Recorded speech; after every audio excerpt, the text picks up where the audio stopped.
Hola, buenos días. Nuevamente estoy con ustedes desde casa, su casa, escuchando el canto de las aves, disfrutando de un nuevo día. Me verá así, usted todo barbudo, dirá el pastor, se está dejando. No, el problema es que no puedo salir de casa. No puedo salir porque estoy respetando la cuarentena. Más bien dicho, me están haciendo respetarla con toda sinceridad. Yo soy muy hiperactivo, no puedo estar quieto.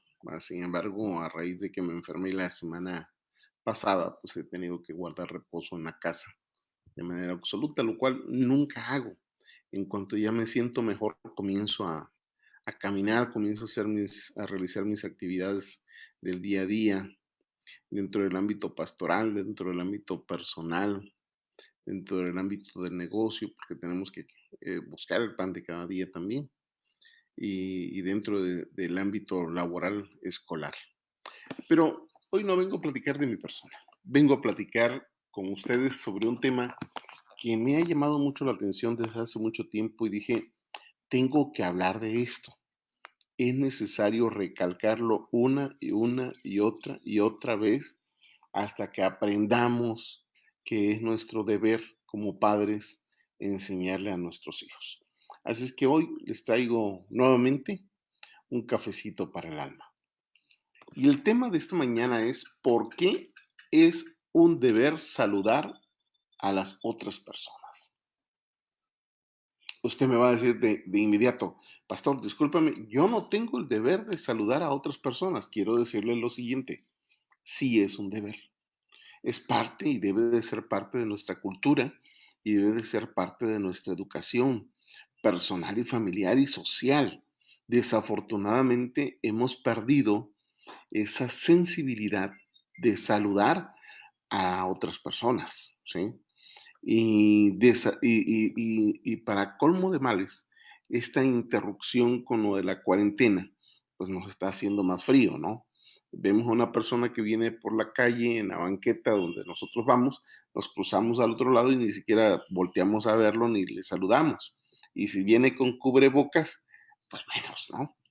Entonces, hoy quiero hablar sobre o desde mi óptica muy personal.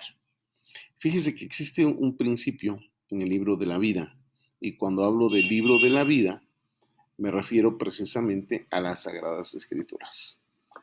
Las Sagradas Escrituras es un libro, pues, que todo mundo tiene en casa, ¿no?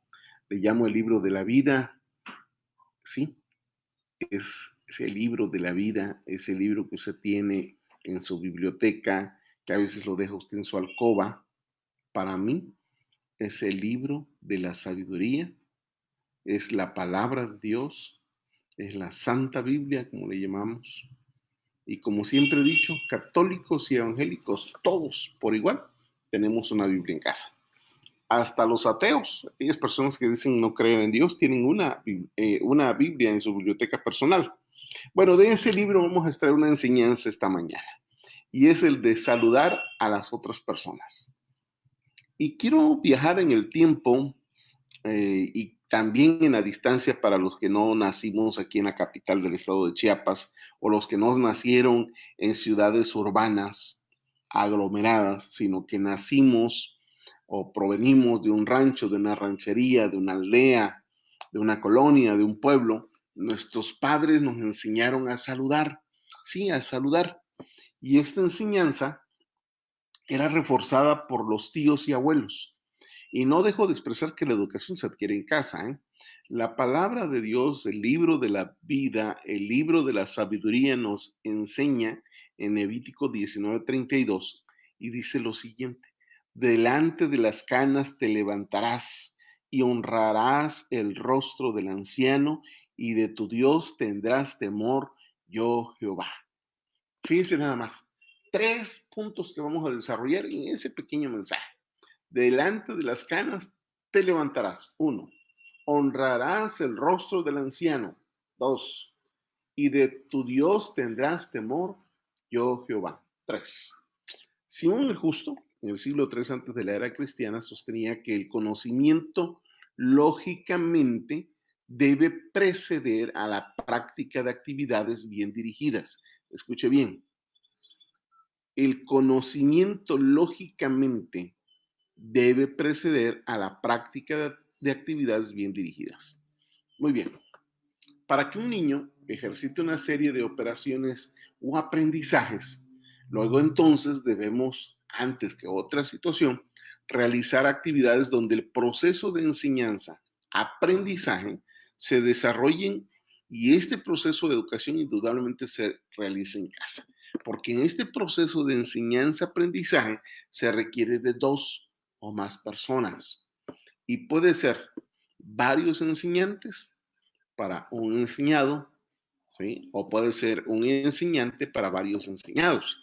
Pero en este momento yo voy a hablar del contexto social, voy a hablar del contexto familiar que para mí es muy importante en la educación, ¿sí? Y voy a continuar haciendo un poquito de historia, ¿sí?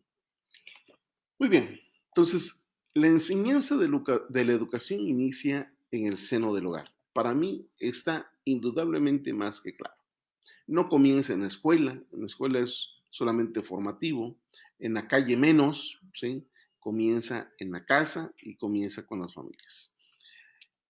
Dígame usted, ¿cuántas veces ha visto que un adolescente o un joven le ceda el lugar a un anciano en los sistemas de transporte público? ¿Cuántas veces? No, el joven va metido en su celular, en su teléfono y ve que sube un anciano, hasta se hacen como que no lo vieron, ¿no? Siguiente pregunta que le voy a hacer.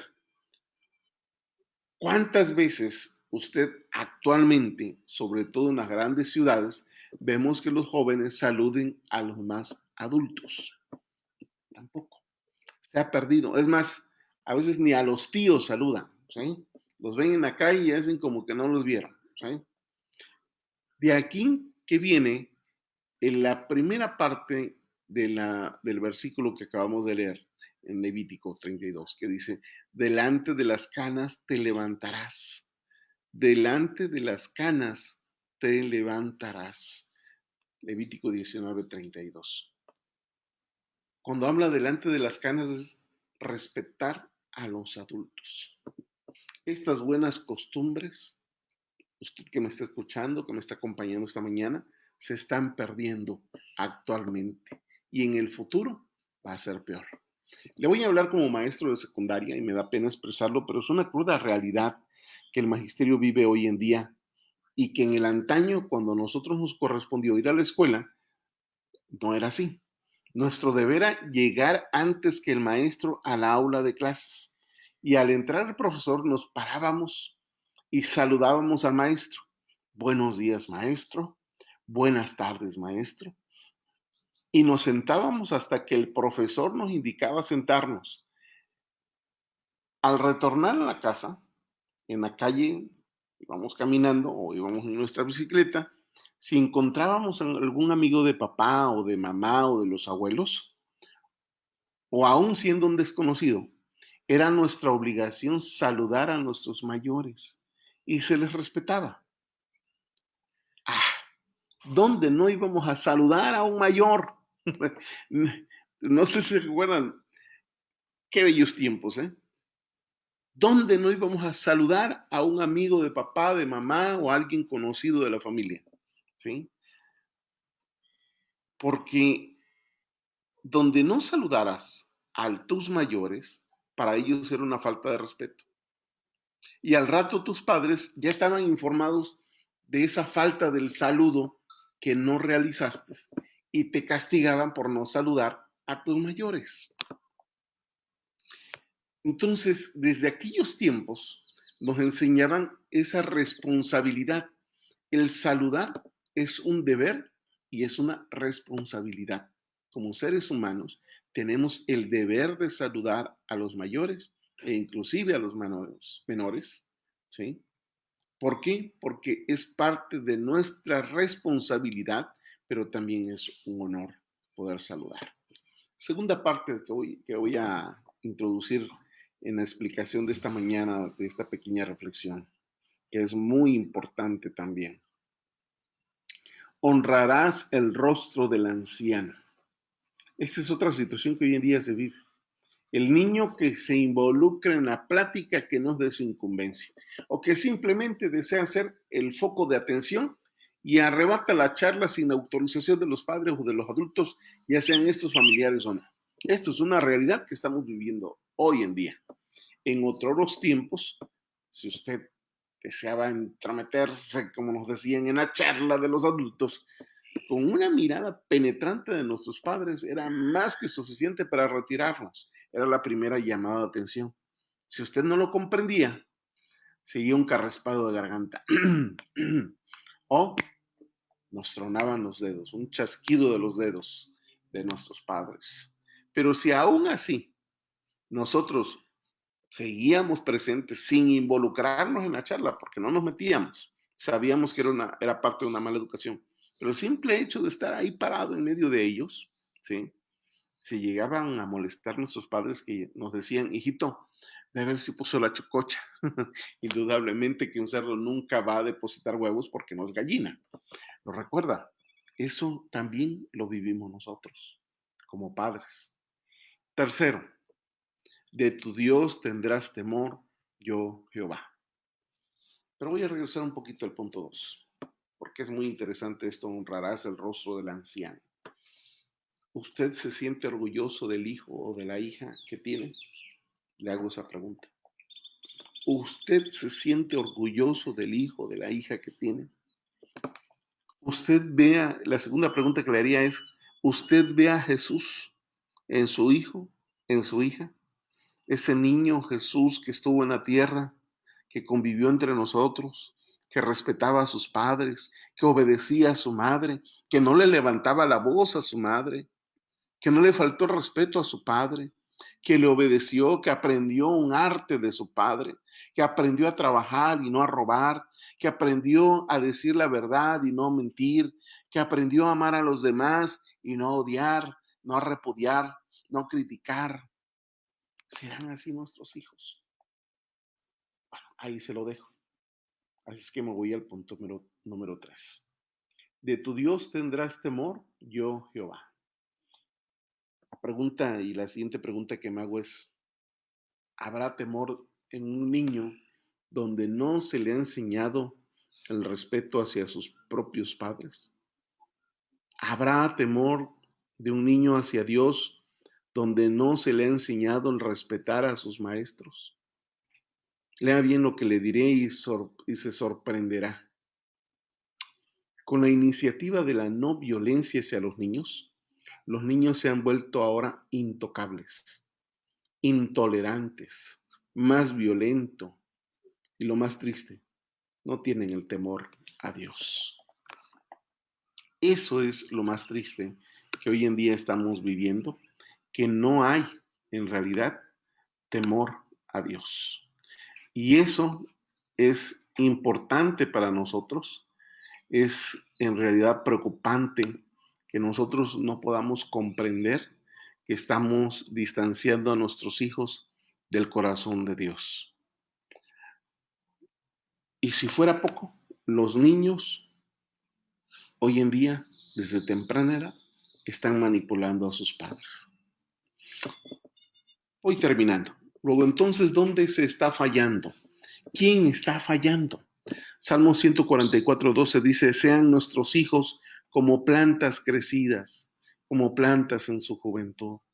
Este hermoso salmo nos da la respuesta que tanto anhelamos, y es que nuestros hijos, sus mentes son como una pequeña planta, requiere de abono que vamos a introducirle en la mente de nuestros niños, requieren de nutrientes, cómo vamos a reforzar el aprendizaje que hemos inculcado a nuestros hijos, requieren de agua, requieren de Dios, requieren de mucho trabajo, pero mucho trabajo y mucho cuidado, porque hay que estar reforzando la buena enseñanza que nosotros les damos a nuestros hijos desde casa. Y aquí intervienen los tíos, intervienen los abuelos, que son los recursos que antes asistían a nuestros padres para reforzar la buena educación en casa. Por lo tanto, tenemos que sembrar la semilla del respeto y del amor hacia ellos mismos y hacia los demás. Recuerda, la mente de un niño es un rollo en blanco que Dios te lo entrega en tus manos. La pregunta es, ¿de qué vas a llenar? ¿De qué llenarás ese rollo? ¿De cosas buenas? ¿De verdaderos valores que provienen de Dios? ¿O lo vas a alimentar, lo vas a llenar de violencia, de lo que ven en televisión, de lo que ven en internet? Es necesario que recuperemos a esta siguiente generación. ¿Quieres que bajen los feminicidios? ¿Quieres que bajen los índices de robos? ¿Quieres que bajen los índices de violencia? ¿Los índices de corrupción? Analiza bien. El poder del cambio, Jesús nos lo ha dado a nosotros los padres. Y es cambiar la mentalidad y la forma de pensar de nuestros hijos. Recuerda, el principio de la sabiduría de un niño es enseñarle el temor a Dios. Dios te bendice y yo también. Y nos vemos, Dios mediante, mañana a esta misma hora, por esta misma frecuencia, perdón, por este mismo canal de Facebook. Entonces pienso que estoy en la radio y convive con tus hijos, enséñale a respetar, enséñale a saludar. Si no lo has hecho, estamos a tiempo. Que Dios te bendiga. Nos vemos mañana. Bendiciones.